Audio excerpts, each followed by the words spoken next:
আওয়ামী লীগকে নিশ্চিহ্ন করতে সকলে একজোট হলেও আওয়ামী লীগের ভোটারদের ভোট যে খুব মধুর এবং মিষ্টি এবং খুব প্রয়োজনীয়, সেটা নির্বাচনী প্রচার প্রচারণা শুরু হওয়ার পর থেকেই ক্রমাগতভাবে স্পষ্ট হয়েছে। বিশেষ করে তারেক রহমান দেশে আসবার পর থেকেই তার যে একটা মূল লক্ষ্য হয়ে উঠেছে আওয়ামী লীগের ভোটকে তার দিকে আনা, তার প্রথম উদাহরণ হিসেবেই তিনি বাংলাদেশে নেমেই শান্তি চাই, শান্তি চাই, শান্তি চাই, ঐক্যের বাংলাদেশ গড়ে উঠতে হবে, এ ধরনের কথাবার্তা বলেছেন বলে আওয়ামী লীগের ভোটারদের মনটা বেশ নরম করে তুলেছেন। তারপর একেবারেই যেমন ভাবে বিভিন্ন পত্র পত্রিকায় মানে ভুইফোড় অনেক সংগঠনের জরিপ করিয়ে এসব শিরোনাম করা হচ্ছে যে 70% মানুষই বিএনপিকে ভোট দিতে চায়, তেমনি নির্বাচন যত কাছে চলে আসছে তখন আরো কিছু একদম নাম অজানা সংগঠনের এমন সব জরিপ সব সংবাদ মাধ্যমে একেবারে হুক্কা হওয়া রবে একসাথে প্রকাশ করছে, যেখানে বলা হচ্ছে 48% আওয়ামী লীগের ভোটারই এখন তারেক রহমানকে ভোট দিতে প্রস্তুত। মনে হয় যেন আওয়ামী লীগের ভোটাররা দলে দলে বেরিয়ে ওই জরিপকারী প্রতিষ্ঠানের সামনে হাত তুলে বলেছেন, আমি আওয়ামী লীগের ভোটার, আমি আওয়ামী লীগের ভোটার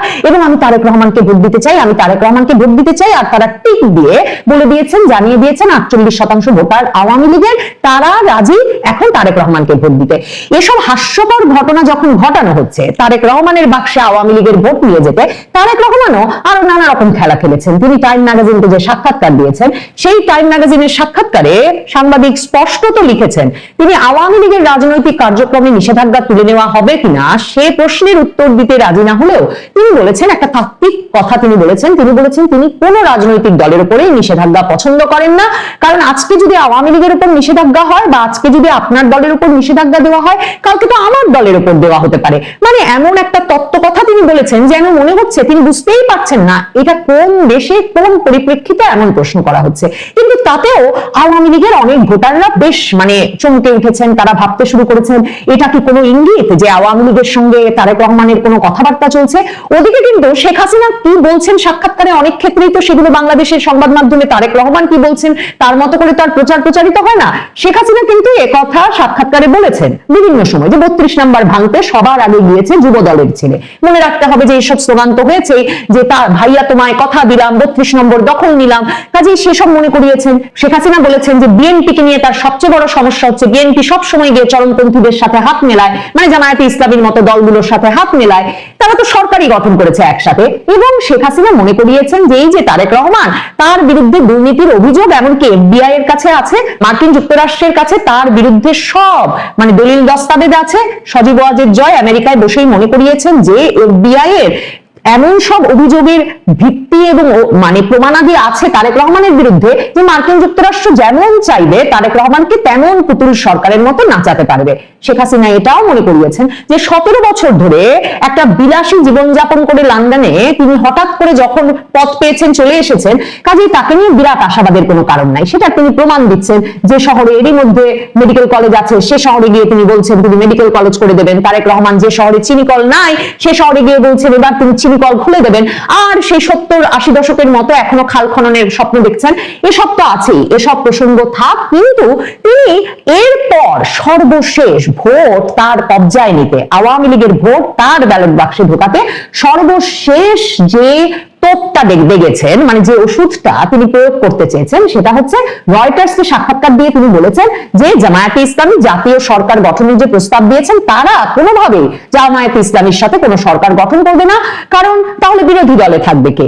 আর তারপরে বলেছেন যে শেখ হাসিনার সন্তানেরা যদি রাজনীতিতে ফিরে আসতে চায়, তাদেরকে যদি জনগণ গ্রহণ করে, তাহলে নিশ্চয়ই তারা রাজনীতি করতে পারে। এরপরেও আওয়ামী লীগের সমর্থকদের মধ্যে একটা আলোড়ন তৈরি হয়েছে যে তার মানে কি শেখ হাসিনার উত্তরসূরিদেরকে, আওয়ামী লীগের রাজনৈতিক নেতা কর্মীদেরকে তিনি বাংলাদেশের রাজনীতিতে ফিরে আসার সুযোগ করে দেবেন এই কথা বলছেন।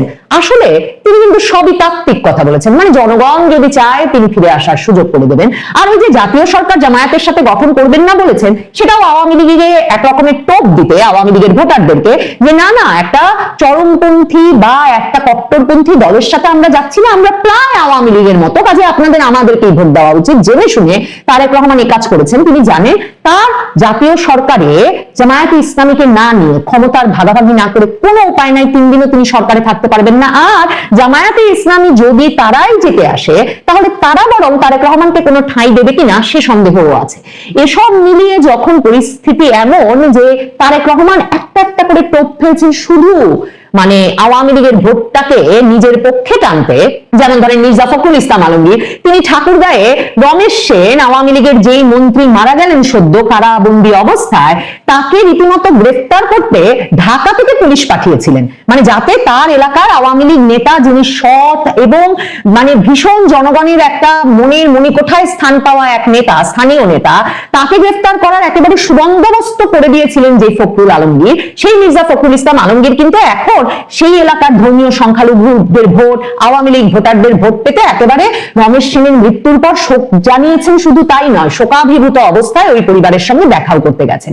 কাজেই বিএনপির যে কত মধু মিষ্টি লাগছে আওয়ামী লীগের ভোট, তা বুঝতে কোনো বাকি নাই, এবং তারা যথেষ্ট কনফিউশন এবং একরকমের দ্বিধা তৈরিও করতে পেরেছে আওয়ামী লীগের ভোটারদের মনে, যে জামাত ঠেকাতে অন্তত বিএনপিকে ভোট দেওয়া ভালো হবে কিনা। শেখ হাসিনা তো আগেই বলেছিলেন যে শেষ পর্যন্ত এসে বিএনপি জামাত হাত মেলাবে। এখন সজীব ওয়াজেদ জয় ভিডিও বার্তায় এসে স্পষ্ট করে বলেছেন যে বাংলাদেশকে বাঁচাতে হলে 12ই ফেব্রুয়ারি নির্বাচনে ভোট দেওয়া চলবে না। এটা একটা সাজানো নির্বাচন, যে নির্বাচনটা অনুষ্ঠিতই হচ্ছে বিএনপি জামায়াতকে ক্ষমতায় আনার জন্য, এবং বিএনপি জামায়াতকে ক্ষমতায় আনার জন্য যে অবৈধ নির্বাচন, সে নির্বাচনে ভোট দিতে যাওয়ার কোনো